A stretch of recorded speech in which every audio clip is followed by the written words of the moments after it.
Everyone, this is me Bholanath Ganguly. আশা করছি সকলে ভালো আছো, সুস্থ আছো। তো তোমাদেরকে এটাই বলতে চাই যে বা যারা জিমে জয়েন করে খুব তাড়াতাড়ি শর্টকাটে নিজের বডিটাকে গ্রো আপ করতে যাচ্ছ, তাদের বলে রাখি খুব সাবধান হয়ে যাও। কেননা স্টেরয়েড নিয়ে বডি বানিয়ে কিছুদিনের জন্য তোমার শরীরে হয়তো থাকবে তো এই কন্ডিশনটা, তারপর কিন্তু আস্তে আস্তে তোমরা সেই বডিটাকে বা চেহারাটাকে হারিয়ে ফেলবে।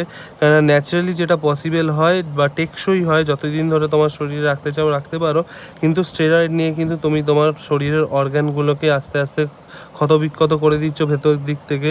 কিছুদিন যাওয়ার পরেই তুমি সেটা ফিল করতে পারবে। হয়তো 2-3 বছর ধরে তুমি তোমার শরীরটাকে সবার সামনে ভালোভাবে তুলে ধরতে পারবে, কিন্তু তারপরে গিয়ে তোমার হয়তো শরীরে বাজে ধরনের এফেক্ট দেখা দেবে। তো আমি তোমাদের এটাই বলতে চাই, আমার 14 বছর হয়ে গেছে, 14 বছর বাদে গিয়ে এখন একটা এই শরীর পেয়েছি, যেটুকুই পেয়ে থাকি না কেন এটা আমি ন্যাচারালি পসিবল করতে পেরেছি। তো তোমাদেরকেও বলবো ন্যাচারালি করো, শর্টকাটের রাস্তাটা বেছে নিও না। ধৈর্য ধরো, ধৈর্য ধরলে সাফল্যের চাবিকাঠি তোমার হাতে চলে আসবে। তো ধৈর্য ধরে ন্যাচারালি করো, ন্যাচারাল খাওয়া দাওয়া করো, ভুলভাল জিনিসে আসক্ত হয়ে পড়ো না।